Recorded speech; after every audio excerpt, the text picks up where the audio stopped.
Hey everybody, welcome back to Inside the Five. It's Stav. It's Will. And it's Griff. And today we're going to be recapping week 4 of the NFL season. Got some good games, boys. What do you say? Let's do it.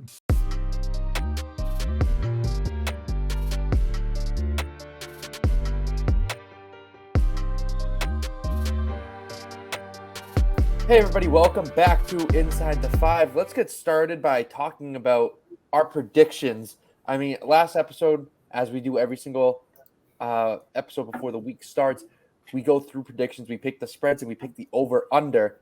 And here are the prediction percentages from week 4. So, Will and I tied in first place for the spreads at 53%. As of right now, we still have San Francisco versus the Rams tonight. But Will and I are guaranteed to be above. We're guaranteed to be above 50%. Now, Griff, on the other hand, unfortunately, is only at 40% for the spreads. Not terrible. That's not terrible. It's not bad when you look at a grand scheme of things. That's not a bad start. I mean, I'm going to pick out some good wins for Griff here. He had his lock of the week hit. We're just spreading positivity. But we do. He also had. I mean, we all the picks. A lot of the same picks. But any of the games that I picked. But let's talk about something else that's not related to football. Griff, you had a perfect game last night in NBA 2K. I think we should give a round of applause to Griff there. Scored 40 points, 16 to 16 shooting, 9 to 9 from 3, 5 assists, few steals. No turnovers. Impressive. But let's get back to what I do in real life in 2K. That's just what I've been doing. Exactly. But let's get back to actual football. I thought we should just include that little side note. And then for the over-unders, Griff, you and I tied for first there with 38%. That's still not. That's not good. Will, you at 31%. But wait, what does Will have for this game tonight? We all have the under. Okay, I'm ready to tank so Will can get under 30%. All right. But anyways, so where was I going to go with this? All right, geez. I had exactly what I was going to say. But, all right. Oh, yes. Yesterday, Griff and I actually put some financial leverage on a specific game. And it didn't hit. That was probably electric, the most electric part of the day, though, because I think we talked after every single play. Every play. Like, this is going to help. And then once it all fell apart, dude, I was just dead on the inside. I was so dead. I was so pissed.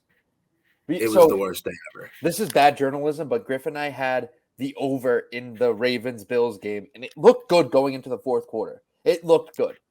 I had them straight up as a straight bet.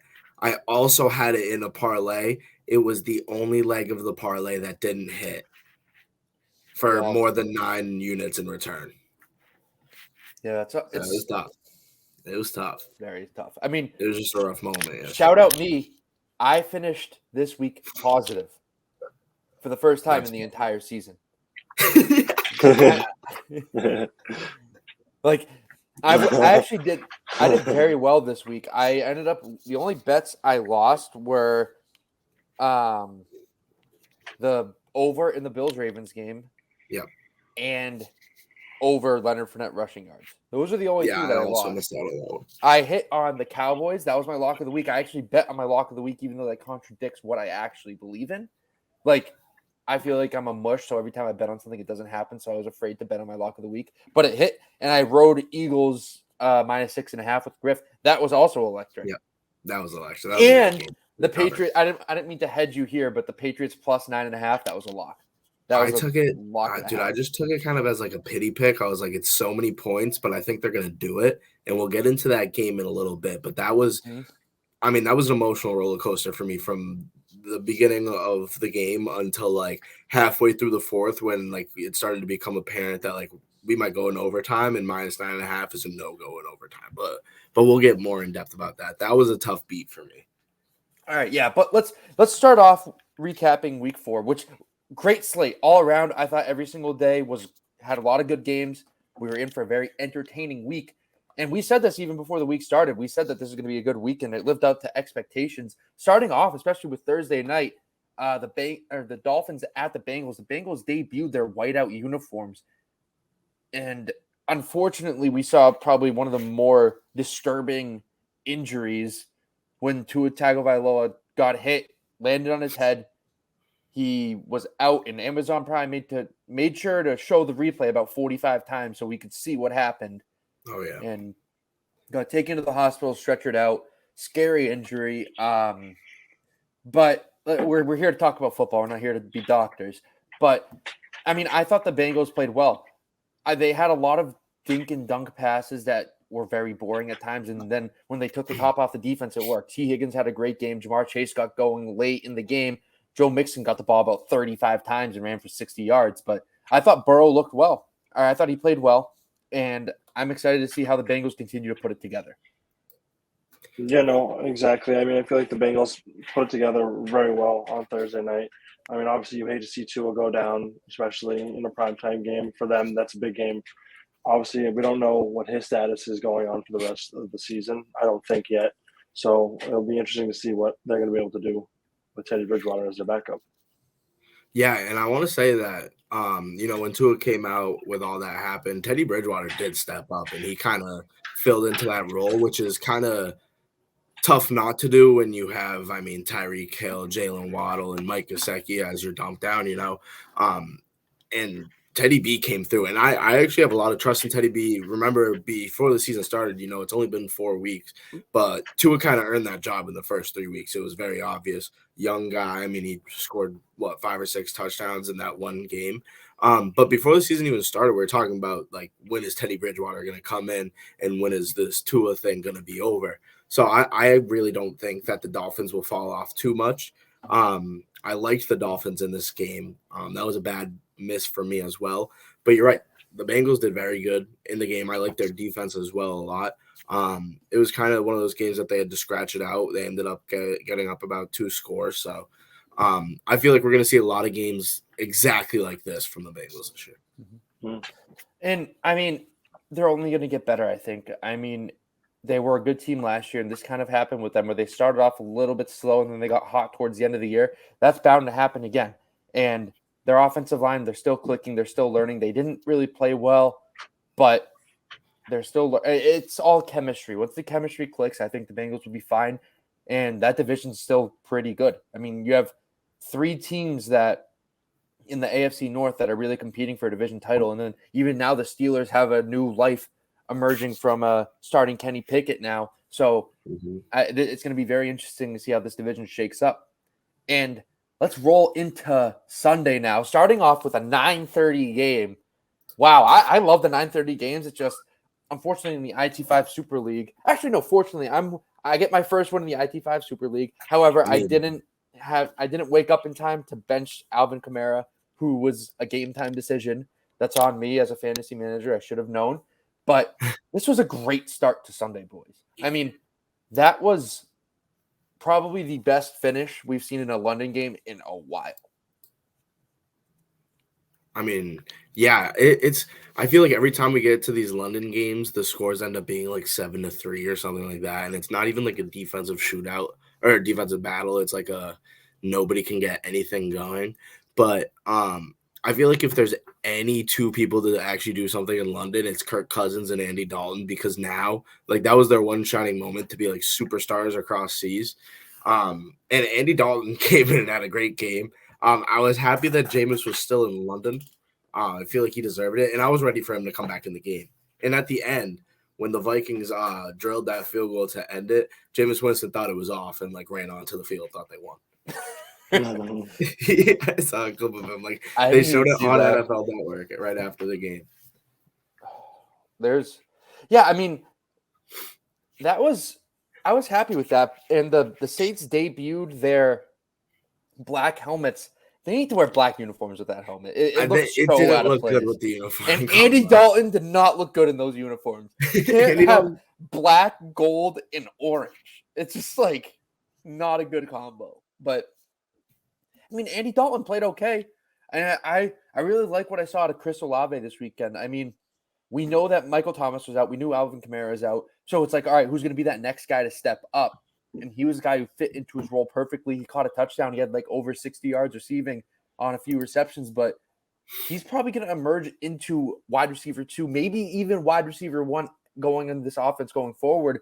And the Saints definitely need somebody to step up because what is that, a 1-3 start to start the year? It's not typically good. And the Vikings, who after week 1 turned it around, they were my dark horse. I've been saying it, and they're 3-1 right now. They're 3-1. Yeah, that's Vikings are good. I've been Justin saying Jefferson is awesome. I mean, I feel like that's pretty obvious, but he impresses me every time he has one of those games. What do you go? 10 receptions, 147 yards, and he had a rushing touchdown at a little end around on the goal line. They gave him the opportunity to succeed, and against a top-tier corner in Marshawn Lattimore, he did that. And after the last 2 weeks, he had pretty lackluster weeks against the Eagles, and then even last week against the I think they played the Lions last week. Yeah, that sounds right. Yeah. Mm-hmm. And yeah, they played the Lions last week, and he didn't really have a great game, but I'm glad that he finally bounced back because when he's on, that Vikings offense is completely different. Adam Thielen, I think he went 8 for 72. Dalvin Cook really didn't do that much, but still, when that Vikings offense is going, it's very hard to stop them, especially in Tottenham Spurs Stadium. That's their home. They might as well just play there every week now, because if they're going to do that every week, like, you're not going to see that from Kirk Cousins every week. No, he stinks. It was literally the literal opposite of prime time. He's literally at 9 a.m. That's a perfect time. Yeah, it's perfect. Cousins. Like, I'm not gonna lie, I woke up at 9:45 and turned it right on before I even ate breakfast because I woke up and it was like the first drive was already over. I was like, oh my goodness. I knew there was a 9:30 game. I had the alarm set, and then I woke up snooze. And I went down because I was home this weekend. I woke up and I went downstairs, and my dad didn't know it was on. My dad, turn this game on. And I kid you not, we sat in our living room and watched football all day. And we drove 9:30 after the Pats 11. Yeah, after the Pats game, he was driving me back. My mom was in the car, and she was like, "You didn't do anything all day." I'm like, "That's such a lie. We watched football all day. Like, all day. That's something very important to us." My dad was like, "Sunday's the Lord's day of relaxation. You can't bother me on Sunday."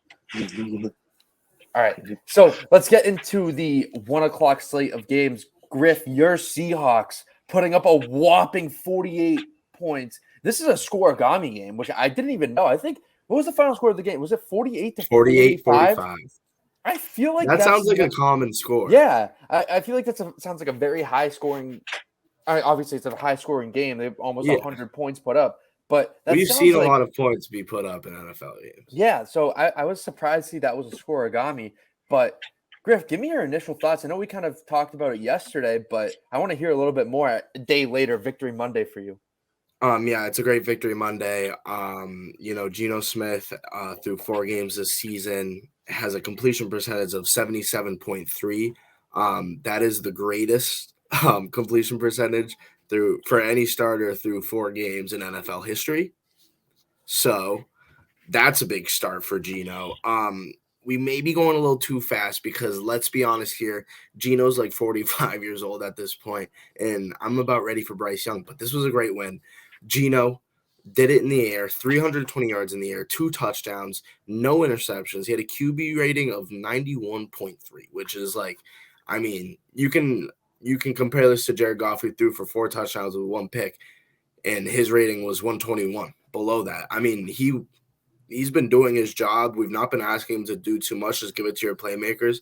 That's exactly what he does. He found DK for 150 yards. Tyler Lockett added on 90 of them. He fumbled on a punt return. I don't know why Tyler Lockett is still returning punts when we have D. Eskridge. Rashad Penny had an absolute day. I've been saying that we should start that we should start Kenneth Walker, and I'm going to stick with it. I think that the way that the O-line is playing, that any running back can go back there and do it. Rashad Penny a little bit more physical, so he's been getting it done. It's been a great game. When I started laughing, I thought you were about to say, I've been saying Rashad Penny should be the starter. But no, you stuck with your guns, and I appreciate you doing that. And I still think Kenneth Walker should be the starter. And he's not getting enough reps. No, I 100% agree. I watched a little bit of the highlights. I couldn't, unfortunately, watch that whole game just because I don't have Red Zone at home or direct, whatever. But this was an awesome game to watch. It was a good viewer game, and we saw a lot out of the Lions offense as well, coming in from an outside perspective here, where Jared Goff was making a lot of tough throws, and these receivers were going up and making plays for him. It's just the Detroit Lions cannot put it together on all three phases of the ball. I mean, it's 1 week the defense plays well and the offense stinks. No, I take that back. The offense has been awesome. They've scored the most points in the NFL through 4 weeks, and they are 1-3. So it's been the defense. The defense is really struggling. Special teams are struggling for the Lions. There are three phases of football. As we all know, you have to be good on all three phases to win football games. The Lions I feel like they're a team who you trust their defense. Like, just based off the eye test and their head coach, like, oh, Dan Campbell, you trust that defense. No, the offense is carrying them, and yet imagine putting up 45 points and losing. And they haven't lost a game by more than 4 points this year. Their largest margin of defeat has been 4 points all year. They're a covering machine. We might have to take that into factor going into next week. They were favored in this game, though. Underdog covering machine. They have been covering, though. Like, against the Eagles, they covered, obviously. Against the Commanders, they obviously covered. They won the game by 9 points. And then against the Vikings, I think they were dogs by like 6, and they covered. Yep. All right. It was a great game, though. It was a fantastic game. And speaking of a game that actually caught me by surprise, is this next one up on the slate between the Jets and the Steelers. A game where we saw a rookie quarterback for the first time, Kenny Pickett, and it was one of those games where nobody was expecting this. And I literally said it on the last episode. That I think Mitch is going to be the quarterback for like a while, and like nobody's going to say or do anything about it. But Kenny Pickett came in, and on the first passing play, I mean, they ran the ball about 5 times with him, but on the first passing play, threw a bomb, got picked off. After that, he kind of settled in. I want to say he ran in for 2 touchdowns in this game. I want to say, but he did. They had the 2 read option plays in the goal line, and he had his 2 rushing touchdowns. But at the end of the day, it was a 24-20 victory. Zach Wilson coming back. Jets at 2-2. Like, what's the direction of this team? Oh, they're going to suck again. That's such a bad win for the Jets. Like, they had no business winning that game, but I mean that's how the Jets have won their 2 games. The Steelers really did throw this game away, in my opinion. Kenny Pickett threw 3 picks, and all 3 of them were not his fault. The first one, it was a deep post to Chase Claypool that hit him in the chest, bounced up, and it was picked off by the safety. The second one, he was rolling out to his right. He was trying to throw it away. He didn't throw it high enough, like out of bounds, where Pat Freiermuth tipped it up, at like saving it like volleyball, and it was picked off. And then the third one was a Hail Mary throw that ended up being picked off. But if I'm looking at the Steelers here, they have a direction now. Like, it feels like this team's revitalized. It seems as if, like, they are rallying around Kenny Pickett, and I'm excited to see what they do. I mean, maybe now this allows Najee Harris to continue to pick up where he was last year. The receivers might have new life, especially like George Pickens, who's been visibly frustrated. Deontay Johnson really didn't do anything yesterday, but Chase Claypool, another guy who you expect to put up big numbers, and Pat Freiermuth. I mean, now they're all probably happy, like, all right, let's see what the kid can do. And they ran a lot of zone read option yesterday, which is what Kenny Pickett does. And if they can add that new dynamic offense to their approach, who knows how dangerous the Steelers team can be. Yeah, I mean, obviously, Zach Wilson being back now for the Jets could mean bigger things for them. I mean, they have been playing pretty well on offense. They do have weapons. Their defense definitely does need a little bit of work, but they didn't play too bad. I really think Kenny Pickett should be starting for the Pittsburgh Steelers from here on out for the rest of the season. They look like a more complete team with him at starting QB. And that's the question. Like, Kenny came into this game, but what does that mean for the future? Like, who's going to be the starting quarterback even coming up this next week? Like, I don't know. It has to be Kenny. It has to be Kenny, but I really think they're going to do the same thing. I think they're going to have Mitch go out. They might go back to Mitch, yeah. They might go back to Mitch, and then as soon as he messes things up again, they're like, all right, Kenny Pickett's more than enough for us to come. I mean, he did run in for 2 touchdowns. Obviously, those 3 picks that he threw, I wouldn't really consider his fault at all. I mean, he gave them a good ball. His receivers didn't come down with it. Their receivers really fumbled the bag for him. Mm-hmm. I think if they give him more reps on the offense, I mean, they're going to be able to do good things. I think he has the skill set. He has the receivers. Their defense is good. They can be good with Kenny Pickett. Mitch Trubisky just isn't it. Exactly, Will. You said it perfectly. The receivers really did fumble it for him. And how I like to look at rookie quarterbacks especially is imagine what they can do with a full week of practice. I don't like when you throw a rookie in at halftime or whatever they did. Give them a full week with the starting offense. Tell them that they're going to start. Give them that confidence heading into the week because obviously we all know this. It takes a special type of person, a special type of athlete to be a starting quarterback in the NFL. And once you give them more confidence than they already have, that's a dangerous thing. And you got to instill that confidence in them. All right, we saw what you can do. We like what we saw. You're our guy. You're going to be the guy going forward. Lead us this week in practice. Be a leader. And you're with the ones and show us what you can do for the entire game next week. I think if they don't do that, they're really going to fumble the bag with Kenny Pickett. Like, not entirely. I think there's still obviously ton of upside with him. But, like, in terms of for the rest of the season, if they don't start him next week with that same mentality, he's going to think those 3 picks were his fault, and he's going to be down on himself. And as soon as he comes back in, let's say in 2 to 3 weeks, and he throws a pick that's genuinely his fault, he's not going to want to play. Like, exactly. He's going to be down on himself. And one thing that Kenny Pickett did actually very good in this game was give the ball to George Pickens. You know, we've been waiting to see what he can really do if you feed him a little bit. And I guess it was the rookie-to-rookie connection, but Kenny must like George Pickens because he finished the game. This was his first 100 receiving yard game in the NFL. He didn't come down with a touchdown, but I mean, over 100 yards. I want to say he had like 6 or 7 receptions. That must feel pretty good to get started here. And it's week 4, and there's a lot of time. And I feel like kind of like how we see on the Cowboys, you know, the practice squad connection between Cooper Rush and Noah Brown. That's kind of what like you could say about this rookie connection here with Kenny Pickett and George Pickens. And those are 2 guys that, in my opinion, have way more potential than the other 2 that I just talked about from Dallas. So if you keep Kenny in, just build that chemistry up with this young team, have a younger quarterback, even though Mitch isn't too old, have a young quarterback that has a lot more potential than Mitch Trubisky does. We've seen what Mitch Trubisky can do. You know, he got carried by his defense in Chicago. He did just enough to get to that one NFC championship game. But we don't even know what Kenny Pickett can do yet. So why not give it a shot? You're a Steelers team that you have the defense to be a win now. Your offense is missing a few pieces. But what if they can – you know, put a few together during the draft, and that's what they did. George Pickens, Kenny Pickett, take a shot here. Like it's a tough loss to the Jets, but that's his first game. Let him settle in, see what happens. I really think that could be a duo, you know, this year between the 2 rookies.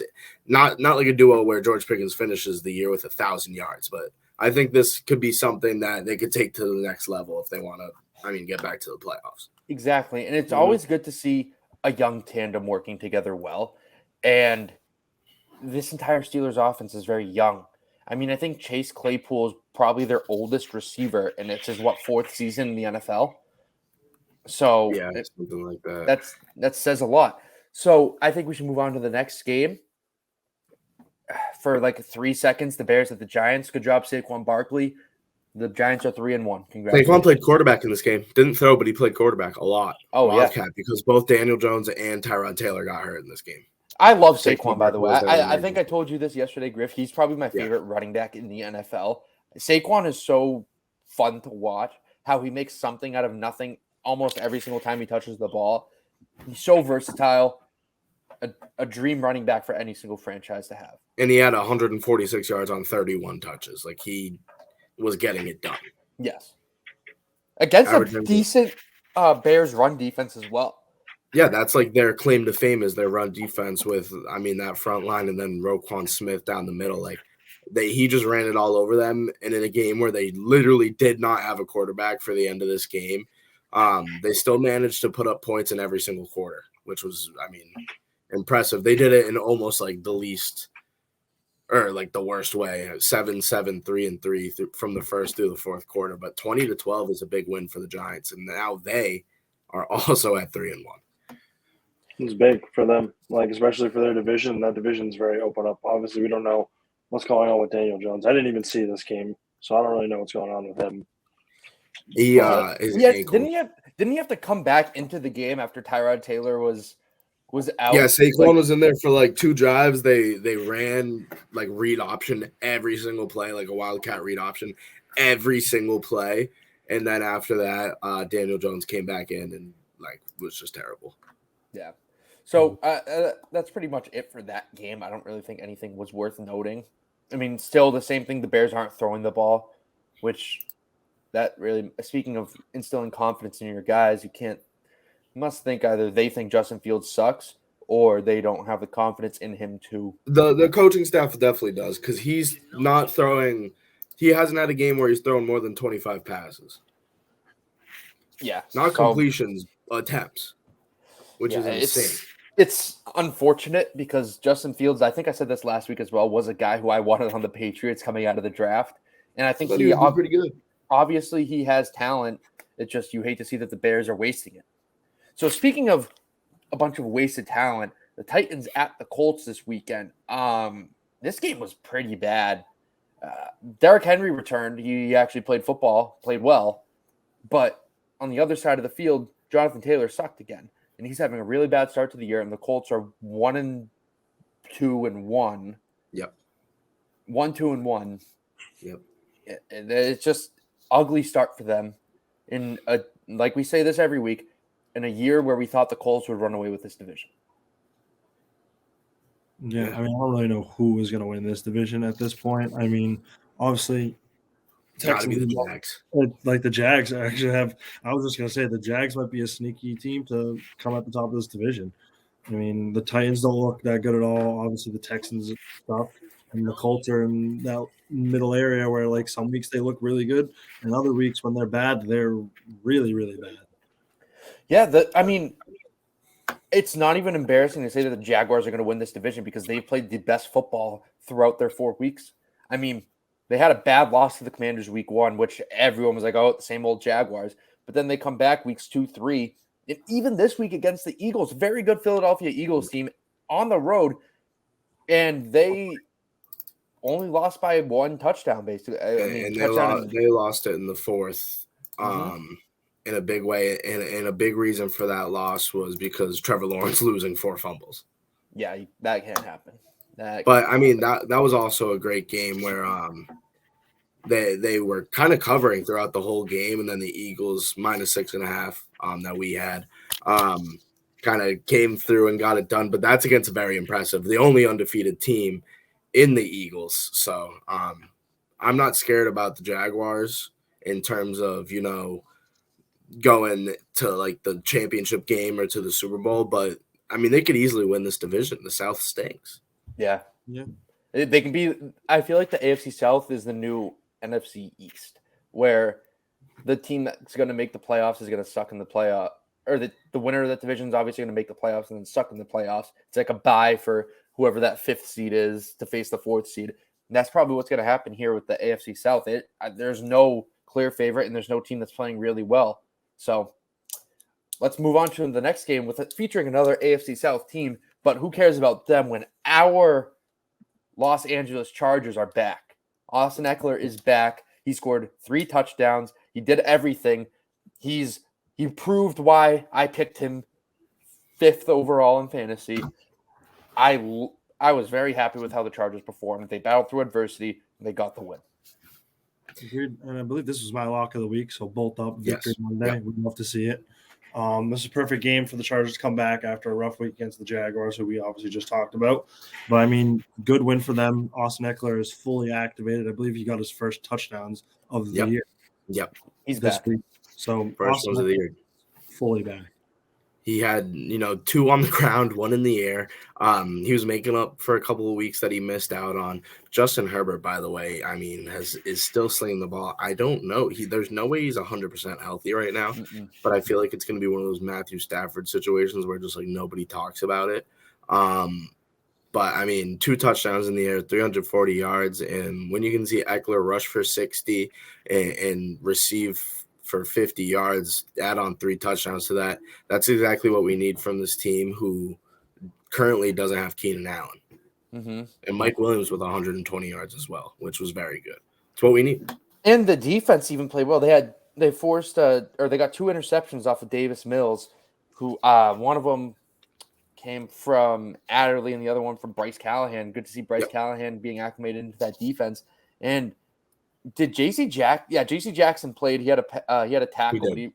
I mean, that's the good thing. He had a bad PI too during this game. I didn't see that part, but it's always good to see when a corner's out of the news because usually that means that they're not being targeted other than that one time. But I do kind of want to mention a few things from the Texans because, like we said, the AFC South is terrible, and they very well could actually win this division because of how bad that division is. But Damien Pierce finally proved why everyone was so hyped about him in fantasy. He had a really good game on the ground. I think he had over He was the 140 only yards. Texans player to run the football. Not even Davis Mills. Davis Mills didn't pass the line of scrimmage once. Rex Burkhead got 5 receptions for 39 yards, and he also scored a receiving touchdowns, but he didn't run the ball once. Damien Pierce had 14 carries, and those were their only 14 runs of the whole game. That's crazy. And what did he put up? 146 on the ground? 131 on the ground with a touchdown, and then he also had 6 receptions, but for only 8 yards. So that's a good fantasy day because those 6 receptions PPR, that's a very good day. And he tagged along a touchdown. So I mean, those people that picked the rookie up early, I mean, if he keeps performing like this, which I think he will in a Houston Texans team that really isn't that good. But I mean, 0-3-1, like you said, the AFC South is as wide open as it gets. Chargers now at 2-2. I still like us in the West. Yeah, 100%. And I mean, we'll get to the Chiefs game, but the Chargers have played other than the Colts, which that's a trap game. That's a throwaway game. But the Chargers have played the Chiefs probably the best out of every team that's faced them this year up to this point. And definitely. We'll see that. And they only lost because Herbert was hurt. Yeah, exactly. And another guy on the Chargers I do want to talk about is Gerald Everett. I mean, he's stepping in and playing that tight end role very well. He's becoming a security blanket for Justin Herbert. I think he's almost caught a touchdown in every single game that he's played from Herbert other than last week against the Jaguars. But I'm excited to see what this offense looks like fully healthy because you have so many weapons for Herbert. I mean, obviously you have on the outside, you have Keenan Allen, Mike Williams, Josh Palmer. Now you have Gerald Everett and Austin Eckler out of the backfield playing well. That's a scary offense, and I cannot wait to see what happens with that team. Definitely. I'm very excited. I mean, it's a great day to be a Bolt fan. It's a great day to be a Hawk fan. Seahawks, Chargers, Week 7. They were maybe a vlog. There may be a vlog. I'm going to call it now. Vlog. I'm just going to hint at it now. All right. Next game on our slate, the Browns at the Falcons. This game happened. I mean, it was there. Nick Chubb played well. I actually want to say, so I had 4 TVs set up. So this game was actually on. Like a lot of the game was on. This game was actually nuts. I'm not going to lie. Atlanta was the worst team on planet Earth in the second half until the fourth quarter came, and they went off with like the last 2 drives. They just scored 2 touchdowns. They ran for over 200 yards. Atlanta looked so good on offense, and they were just running that college style with Marcus Mariota. And this was a big game that, in my opinion, the Browns needed to win because this is one of the teams that the Browns can beat, before getting Deshaun Watson back in an AFC North that they can win. So I think this was tough. Jacoby Brissett didn't look fantastic, but you're right. Nick Chubb went off once again. Kareem Hunt did his thing as well. But Atlanta can run the ball.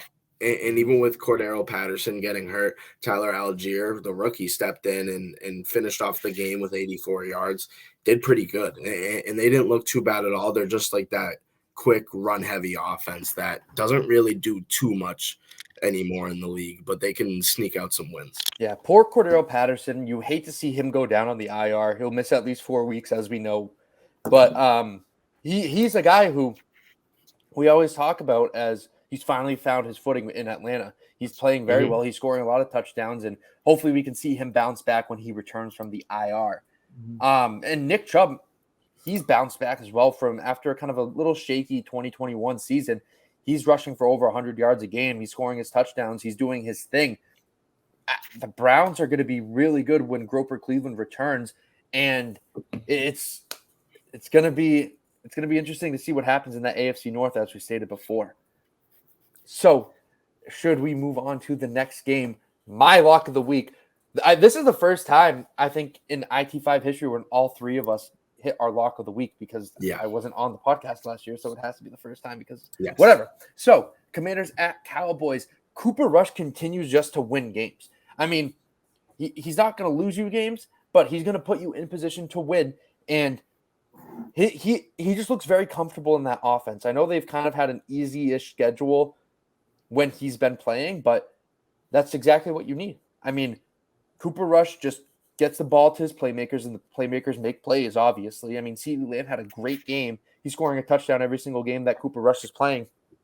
And the Cowboys' defensive line is just awesome. It's just like it's a treat to watch. And Carson Wentz sucks, so it was just even funnier to watch. I feel like every time that game, I would flip back and forth because during the 1 o'clock slate, there was 2 games, one on Fox, one on CBS. The CBS game, obviously, Bills and Ravens. We'll get to that one. But the other one was the Cowboys and Commanders. And every time I would flip back, it'd be like 3rd and 30 for the Commanders. Yep. And I'm like, what is wrong with these guys? Well, the thing about it was they couldn't get the run game going at all in the slightest, and that's because of that D-line. So Carson Wentz had to throw the ball 42 times. And what happens when Carson Wentz throws the ball 42 times? You can pretty much just chalk that up as a loss. So that's exactly what happened. The Cowboys played the Commanders perfectly. The Commanders, after winning in week 1, have dropped 3 straight now. Dallas at 3-1 in the NFC East, making it look tough on the Eagles. But, I mean, I still think the Eagles got that division not locked up, but Cooper Rush has been getting it done. I want to say Dak could be back this next week, so I mean, you got to put him back on the bench. You don't pay someone $25 million to put him on the bench. So if Dak can come back and beat Dak, this team's going to be very dangerous, and the NFC East is pretty good this year.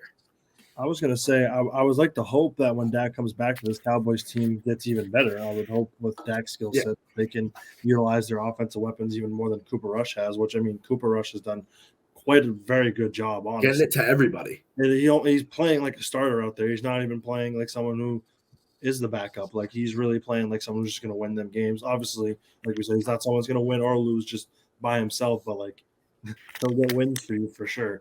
Obviously, the Commanders having a bad 3-week stretch after that first week, but this division is actually shaping up to be pretty decent. I mean, you kind of hope that the Eagles are probably going to win this division, but who knows if that coming back that they can put up a fight against the Eagles. Yeah, I mean, I think with the trajectory of it, I think the Cowboys sneak into the playoffs for sure in a wild card spot.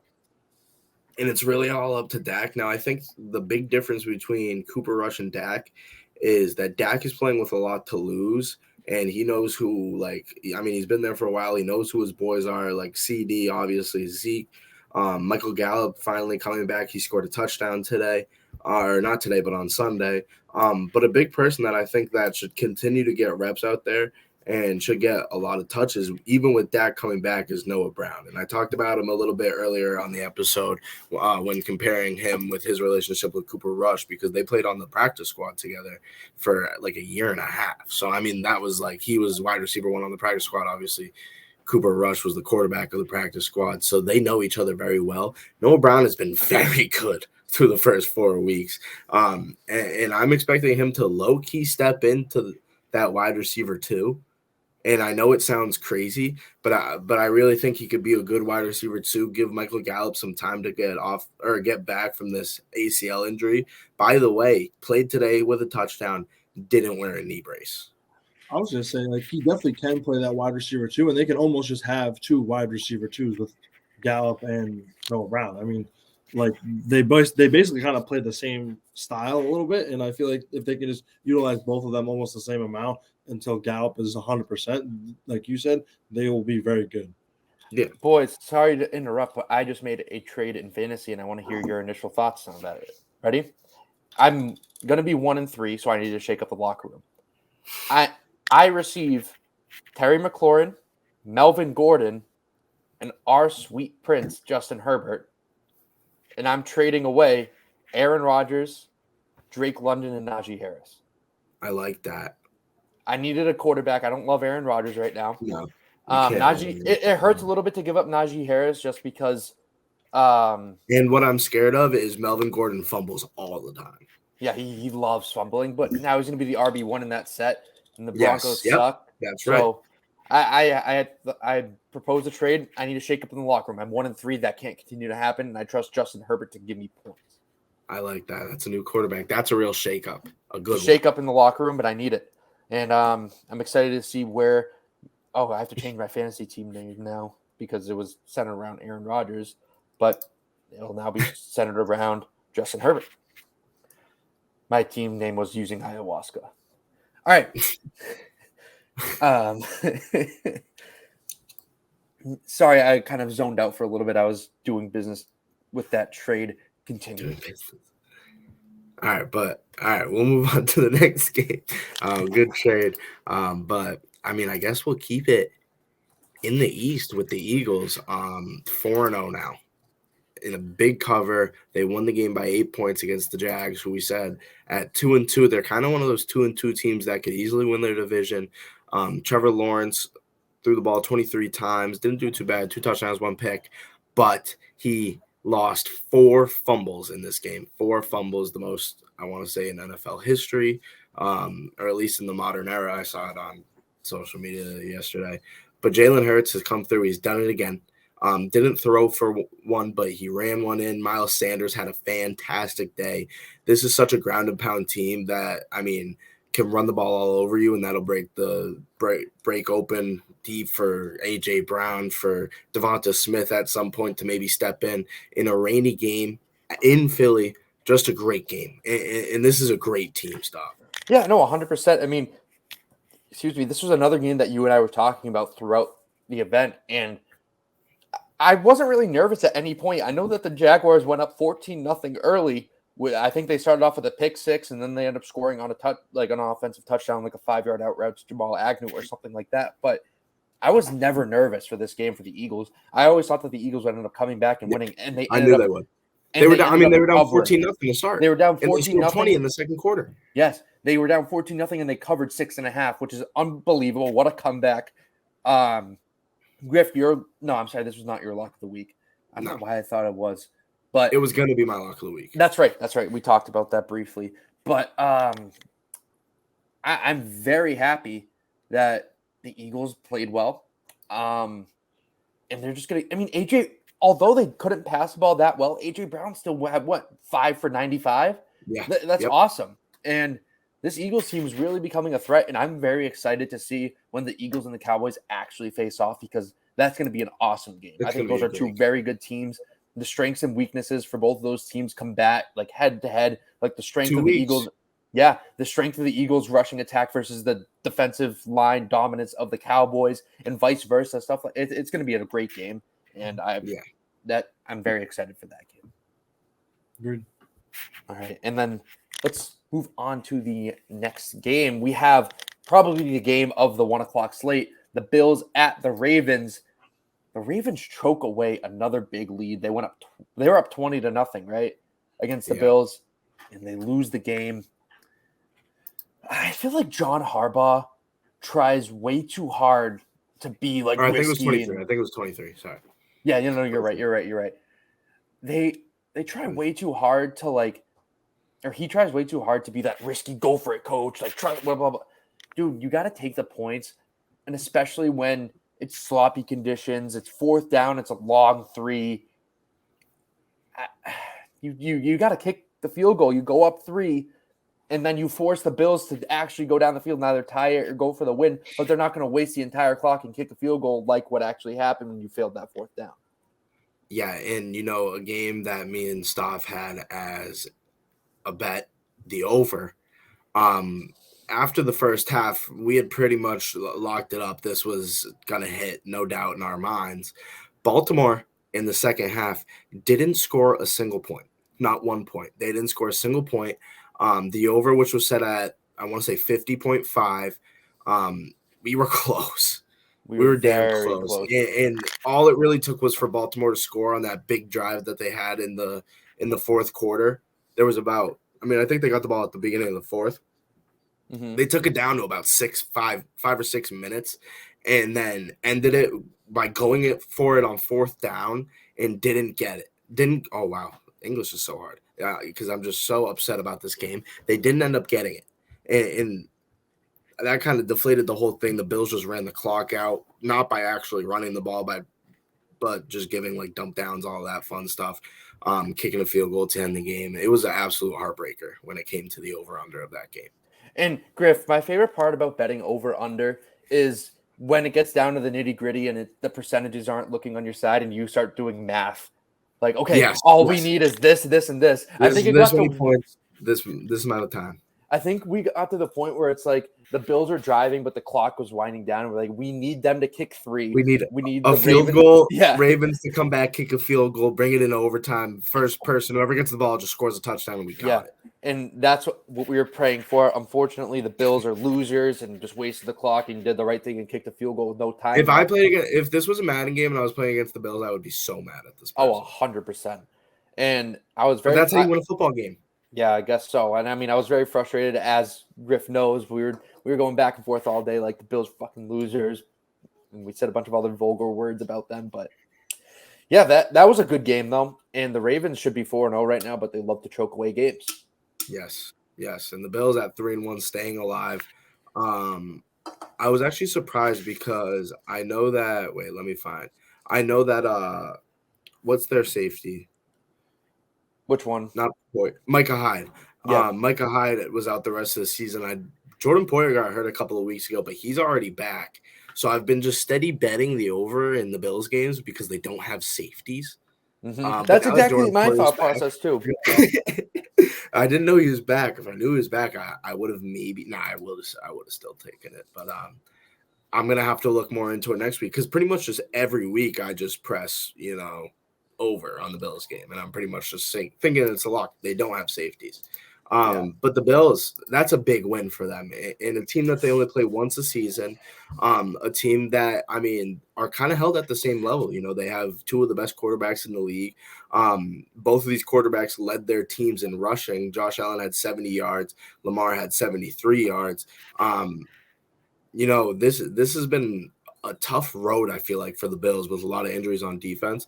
But they've improved to 3-1. And, I don't mean to get into the emotional side of Tua, but, when you're just looking at it on paper, that kind of opened up the East for the Bills. 100%. And that, I feel like, if Tua was healthy for the entire season, hopefully he comes back and he's healthy and they don't rush him back and whatnot. But the Dolphins were on pace to win this division. They had the tiebreaker over the Bills, and it's going to be one of those things where we're going to ask the what if question throughout the rest of the year. And unless Teddy B prevails, we'll see. I'd rather have them start Skylar Thompson just because he's a cannon. And that would be awesome to just see him throw 80-yard touchdowns to Tyreek Hill every play. But, this division's still up in the air between the Dolphins and the Bills, I think. I don't think the Dolphins are going to trail too much, or lose too much ground, especially because they have that tiebreaker. They're 3-1, so are the Bills. And we've seen better things out of the Dolphins compared to the Bills. I think the Bills only play well when they have a chip on their shoulder. There's no chip on the Bills' shoulder right now. Like, everyone expects them to be the best team in the NFL. And that's not a good thing for this Bills locker room. So we'll see what happens going forward, but it's going to be interesting to see how the AFC East shakes out. Now that wraps up the 1 o'clock slate. Let's head to the 4 o'clock slate. The Cardinals at the Panthers. Wow. Last week. What was that? I felt like they played last week. Dude, I could have sworn the same thing. I'm not even kidding. I don't know why I thought they played last week. Like, why did the Cardinals play the Rams?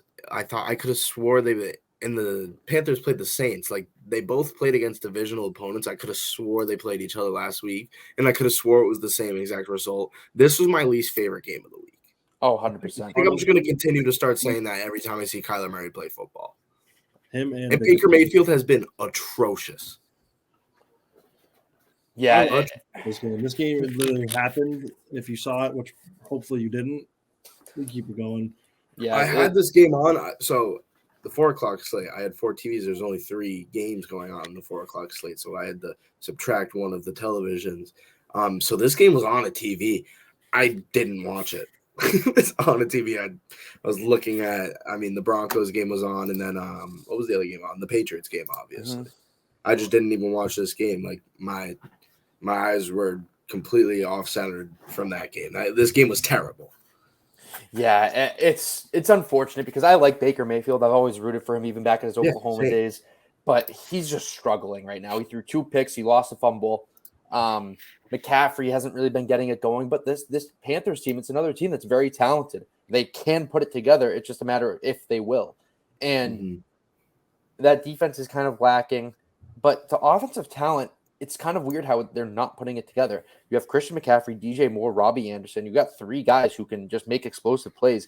DJ Moore's a solidified wide receiver 1 most offenses. So hopefully they figure it out because you don't want to see Baker Mayfield struggling. And he had a really bad quote after the game when he was like, I don't care if the fans are booing us. We'll figure it out, stuff like that. You can't say you don't care about the fans just because of the backlash you'll get.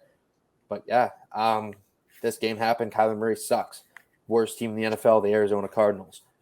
Next game on the slate, speaking of the worst teams in the NFL, we have the Denver Broncos versus the Raiders. And Josh Jacobs ran for a ton of yards and had 2 touchdowns. And the Broncos suck. The Broncos are terrible, and they're a disgrace to watch. And I feel bad for Devonte Williams. Those are my only comments about the game. Yeah, the Broncos suck. And I guess the Raiders are fine, but the Broncos just suck more than the Raiders do. I think the real test is next week for the Raiders, no matter who they play. I don't even know who they play, but it's still a test. The Chiefs. Yep, that's a big test. That's a big test. It's most definitely a test. That's a good call from you, Will. Look at that. But this game was a game where I think the winning team was wearing the black and white that day. And I'm not talking about the Raiders, but I mean, this was chalked up as a win for the Raiders. It's as simple as that. The Broncos stink. They're the worst 2-2 team in the whole league. The Raiders are a better football team than the Denver Broncos, and it doesn't matter. You take away standings, all of that. The Raiders are better than the Broncos. I would even argue that Derek Carr is better than Russell Wilson, especially this year. If you want to go back to the numbers, he is. Russell Wilson has been struggling. Whether you like it or not, and Melvin Gordon fumbles like 5 times a game, and Javonte Williams, who is, the young shining star on this team, is now out for the season. This team is in shambles, and I've been saying that they aren't going to do good, and I've been saying that Russ isn't going to get this team around him, and that's exactly what's happening. The Las Vegas defense was actually amazing in this game, actually amazing in this game. I'm trying to figure out who it was. Amik Robertson had the craziest scoop and score of all time where the ball literally just ended up in his hands and he just outran everybody to the end zone. A fantastic game for the Vegas defense. Like you said, Josh Jacobs ran for a ton of yards. Devontae finally got over 100 yards receiving. Just give him the ball and you'll be fine. And I think that's another thing where we like we said earlier, this team just needs time to gel a little bit, I think. I think we kind of jumped on the Raiders a little too much. They have a lot of talent, and I've said that about a lot of teams too, but they have talent at the quarterback position. Derek Carr, I think, is a very solid quarterback. And what's crazy is he threw for 188 yards, and 101 of them were to Devonte Adams, and that's exactly the recipe of success. Exactly. I think the best receiver in the league. I think we said this last episode. You force feed Devonte Adams. He's a top 3 receiver in the NFL. He's open. You give him the ball. He's going to make a play. And look what happened. You win the ball when you force him the ball. He had 9 receptions, 100 yards. Josh Jacobs, another guy who we said you got to force him the rock. 28 carries, 144 yards, and 2 touchdowns. That is exactly what the doctor drew up. Josh McDaniels finally listened to Inside the 5. I think he listened, and he probably look what happened. Yeah. What's up, Josh? I want to say Devontae Devonte Adams is the best, most established wide receiver right now in the NFL. You know, Jay Jettas is a great wide receiver. He could be the best in the league. He is not the most established. Devonte Adams has been doing this for years now, and just because he has a different quarterback doesn't mean that he shouldn't be getting the ball as much as or as little as he did in the past couple of weeks. Like, he's been amazing. He's going to continue to be amazing. Just give him the ball and you will win football games. That's all you need to do, because that defense, if they play like that, they're going to be pretty good this year. And I mean, in a tough division, I think that they don't really have as good of a chance to get into that wild card, you know, going up against the Chargers and the Chiefs. But with the Broncos falling apart, that helps them out a lot. 100%. They just start utilizing the key players they have, because if they don't, they're not making the playoffs. Yeah. That's it. And it's playoff or bust for them. Yeah, speaking of teams that aren't making the playoffs, the Patriots went to Green Bay and faced the Green Bay Packers, obviously. This ended up being a very good game, and it's Bailey Zappi time in New England. This was a win for New England. 100%. I'm just going to say a little bit, because of obviously this is you guys' team, so I'll let you handle it after that. This is a win for them. Bailey Zappi, first off, didn't throw a pick. You brought it into overtime against someone that's going for 3 straight MVPs right now. And Bailey Zappi went in 10 for 15, 99 yards in a touchdown. That's a win. That's all I have to say about 100%. You guys can take it from me. All right, I want to say a few things. This might sound like I'm jumping the gun, but Bailey Zappi needs to start going forward. Until then, we have a quarterback controversy with him and Mac Jones, to be honest. From what I saw in Bailey Zappi. He set records. I loved Bailey Zappi. He set records. Yeah. So records from what I saw from Bailey Zappi this week against the Packers was no different than what I saw out of Mac Jones in the first few weeks, even going back to last year. And I mean, I don't want to really talk about the first few drives just because the nerves and whatnot. You started off backed up, but he still did his job. He's a guy who I think has more upside than Mac Jones, to be honest. I mean, like you said, Griff, he set records in college. Yeah. People don't know the ball. And I think they need to unleash the play, or loosen. They need to let him throw it deep starting next week. He's going to start throwing bombs to Nelson Aguilar. He was accurate. He has an arm. He was accurate. He was making tight window throws that I didn't think he could make. I mean, he didn't have. Mac Jones couldn't make some of those throws. I'm being serious. Mac Jones, he doesn't have that same arm strength. And I think Bailey Zappi's more tough, to be honest, because we Great saw name it. Too. Great. It's a quarterback name. Yeah, that's a quarterback name. And we saw it with him. He steps into the pocket, throws, and takes a hit. Mac Jones does not take hits well. But Bailey, he steps in there, he takes hits, he wants to make these throws, and he knows when to eat it too. Yeah, you take a sack, you live to fight another down. Mac Jones loves to throw balls up in the air and get picked off when he's facing pressure. But Bailey, from what we saw, he probably wasn't running with the ones during practice.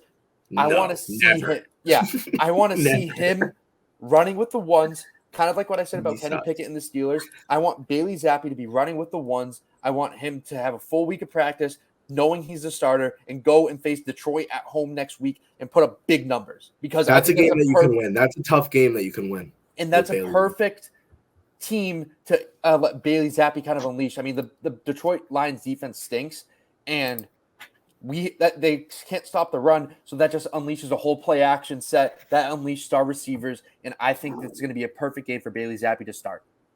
I mean, at the beginning of the season, obviously I don't know why we let Mac Jones kind of just slip under the radar and let him be QB1, undoubtedly. Obviously, there's not much competition, but why there wasn't a look at Bailey Zappi to begin with, we drafted him for a reason. We drafted him in the 4th round too. Continue, but I have more to say about that. It's relatively high for someone that we already have a QB1 for. Usually if you have a QB1, a second-year guy especially. Exactly. So I don't know why there wasn't any. Not that there needs to be a competition, but there should have been some form of. We should have been looking at Bailey Zappi at some point. Even just a thought of doubt. Of even just okay, maybe he could be better. Maybe there's something that Mac Jones doesn't have. Which I mean, looking at this game last night that we are in the 4:00 slate against the Green Bay. I mean, he looked very, very good. I mean, I hope next week when we play the Lions, we fully unleash him. He goes deep, he shows off what he has, and I hope there's some form of competition because if he can keep it up, he's gonna be better than Mac Jones. Oh, I 100% want Bailey Zappi to be breathing down Mac Jones' neck. Like, at least if that makes Mac Jones better, then it makes Mac Jones better. But like as of right now, like he's very Bailey Zappi is pretty much just Tom Brady. Yeah, pretty much. I mean, like Mac Jones got hurt. He's not going to get the job back ever again. You guys are going to win like 6 or 7 more. And what I like, if we're winning games with Bailey Zappi at quarterback, what's the point of switching? And I know Bill Belichick has no problem with moving on from players that like the fans love. And we had this question kind of going into this week: is Mac Jones the guy? And if Bailey Zappi just continues to win, I mean, we kind of have a little bit of a cakewalk in the schedule upcoming, but if he puts up the stats, if he's taking care of the ball, there's no reason why I don't want to see Bailey Zappi continue to play. Bailey Zappi could be a guy. That's all I'm saying. Could be. There's no way. I said this before the game even started. Bailey Zappi should have started this game over Brian Hoyer. If you want to go take a shot and win a game, Bailey Zappi's the guy. Brian Hoyer will not win an NFL game. And I think that's the exact mindset the Patriots had, to be honest. In overtime, Griff, I know you might have had it on one of your TVs, but I had it on the main TV, the biggest one. They were playing that game in overtime not to lose.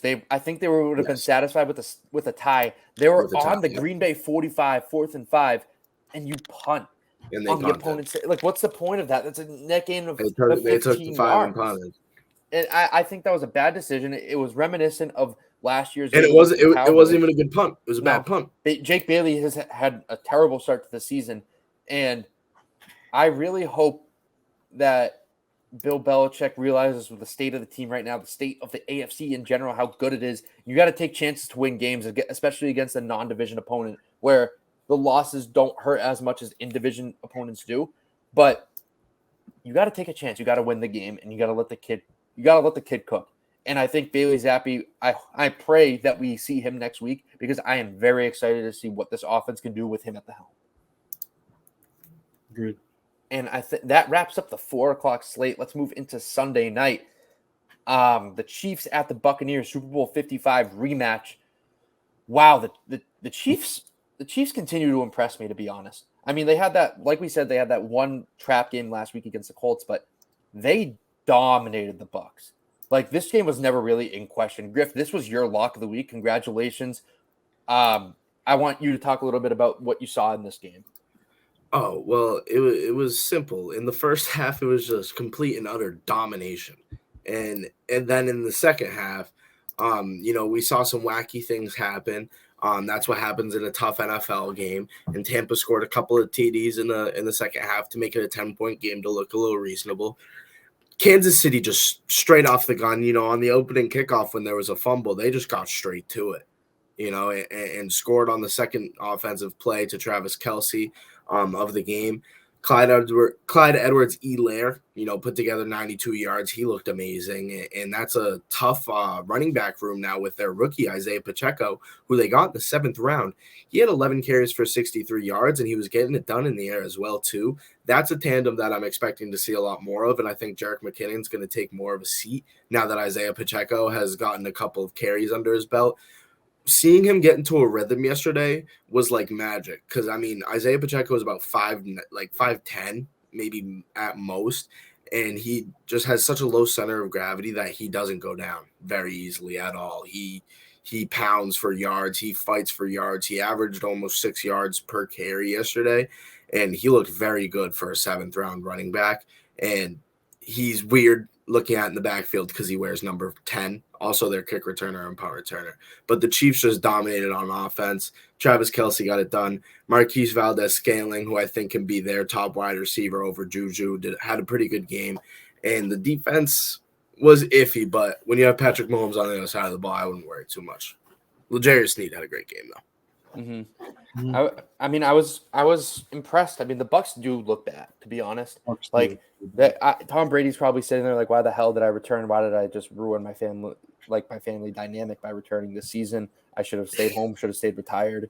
But yeah, the Bucs, I don't know what they're going to do going forward. They're fully healthy. You want to talk about our bet that we had on this game stuff?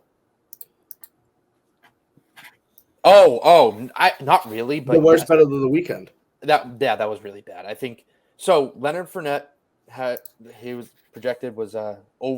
Griff and I took over 60.5 rushing yards, right? Yeah. And it was funny because I asked Griff what he had going into Sunday night, and he sent me his thing. I'm like, you know what? I might just play it smart. I'm up a few units right now.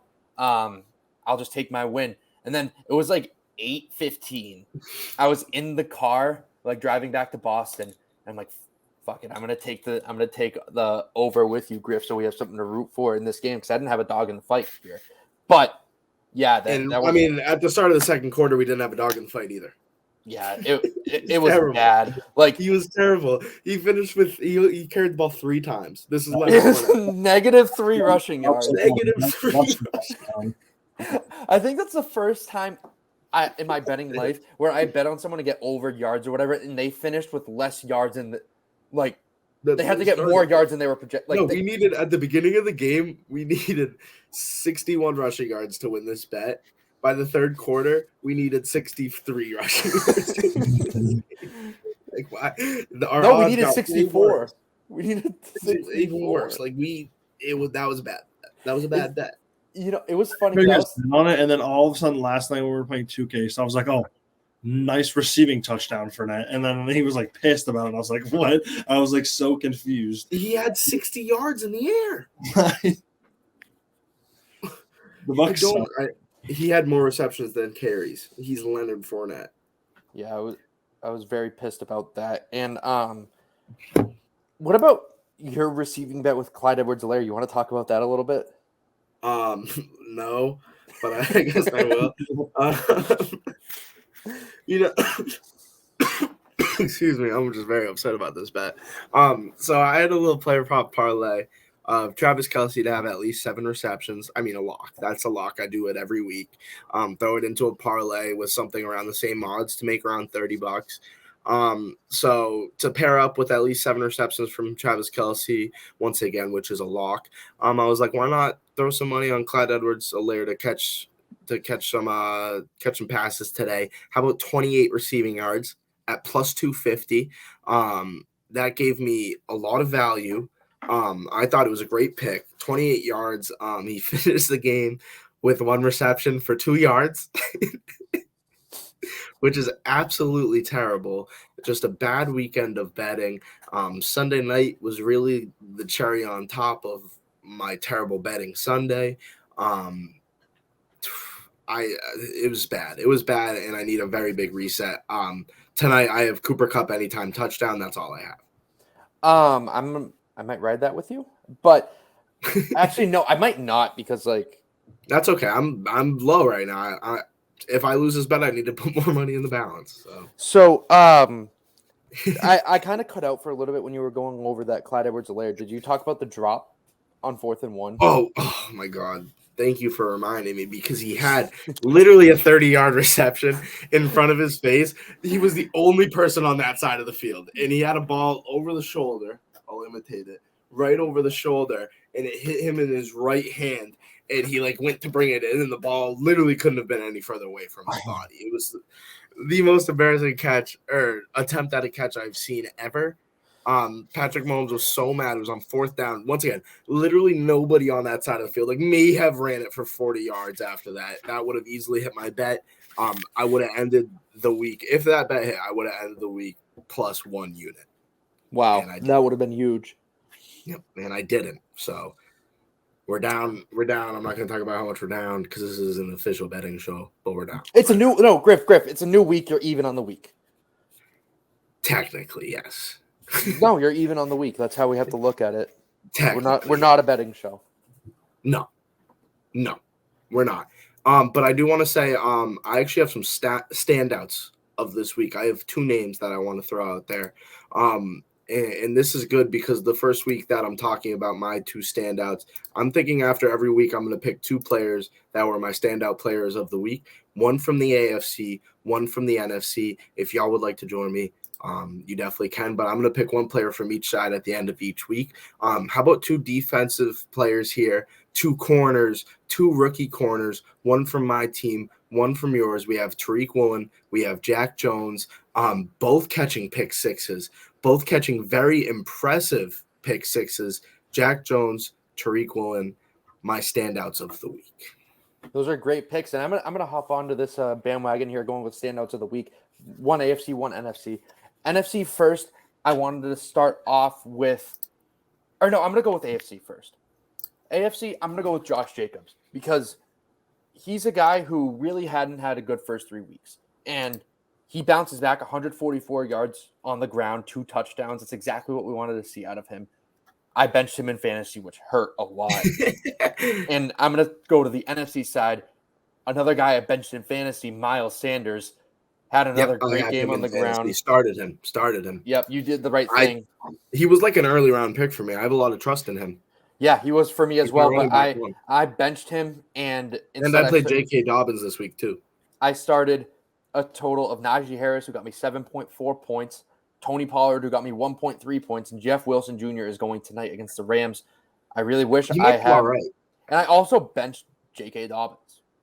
This is another league. I played J.K. Dobbins, who had 22, and I played Miles Sanders, who had 29.6. Yeah, so J.K., as you can see here, J.K. and Miles Sanders on my bench. Yeah, that's half-point PPR in my league. I lost 20.3 points. That's a difference of 13 points from Najee Harris and 28.6 points. Another 27 points I could have gotten from Miles Sanders. And what am I down right now? Would that have been a win? No, I'm down by like 100 right now because this kid put up 170. So. Oh my goodness! Yeah, no, I took a big win, and me and Will's little money league over here, 2-1. Will, you over there 3-0, but not looking too hot this week. Yeah, no, we took a loss this week. I was going to put this on you guys' stars of the week with a fall of the week with Rashad Bateman. He's actually had a pretty bad last couple weeks. So I like that. Throw him down when he's down. Kick the puppy. And also Cam Akers, he hasn't played yet, but like I'm kind of just like assuming he's just not going to have a good week. He just hasn't played good ever. I like that. So every week, we'll do our standouts of the week, but just one of us like randomly has to at least say one person that just didn't do good. Okay, I have a few in mind for next week. That's gonna happen. I guarantee. We already know who's gonna be. I know who's gonna be bad next week, but I don't know who's gonna be good, so I won't hit any bets. Everything for Cam Akers tonight. Cam Akers is on. Can I just say who my bad player of the week is going next week? Yeah. Russell Wilson on Thursday night. So was mine. It was fine. I got Russell Wilson. Dude, there's a few guys. I'm sleeping on Tom Brady next week. Mm-hmm. Who do they have? They have the Falcons. Tough game for them. You didn't know before you just said you're sleeping on it? No, you saw your clicking through to find it. That's funny. All right. The AJ Terrell's going to lock up Mike Evans. It's going to be a big game for AJ Terrell. He's been having a great season. He might be my standout of the week come next week. Ooh. Yeah, so who knows? But to finish up this episode, Will's still in first place lock of the week. We all hit this week. Congratulations, everybody. Will was 3-1. Me and Stav still sitting at 2-2 at 500. Anybody else have anything? Jersey bet is a go so far. Oh yeah, because at the end of the season you have to buy a jersey. Will, if you wait, what was the actual bet? Is it as long as you don't get second place? So yes. I have to win or lose, but you cannot get second place. If you get second place, then Will has to buy a jersey from us of our choosing. I think that's what we said, right? Oh no, Stav has to buy a jersey. Oh, that's right. Stav has a jersey. Yeah, I'll buy a jersey. Jersey in this jersey bet. Well, all right, wait, hold on. Before we actually log off, are we doing a jersey bet for the Super League? Yes, I think it's just whoever wins the Super League gets a jersey. The other three split it. I think that makes sense. And it's someone on their team. Yes. Okay, yeah. That's primarily the reason why I want Jamar Chase from Will. That's like a main reason. Yeah, I need to turn it around. I got my first win. I need to turn it around so I can get a whose jersey would I get? Jahan Dotson. Speaking of jerseys, actually, I just recently bought a jersey. It's coming in soon. Why did we not know about this? Jersey bet over there? It wasn't a self jersey bet. It was actually just more of like I needed the jersey. It was due. I was due for one.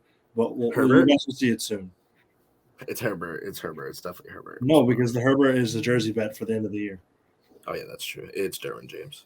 I don't know if I'd put my money on that. But yeah, Mike So Williams. like I said, Yep, I called it. it's Nasir Adderley. Got it. Kyle Van Noy. Yeah.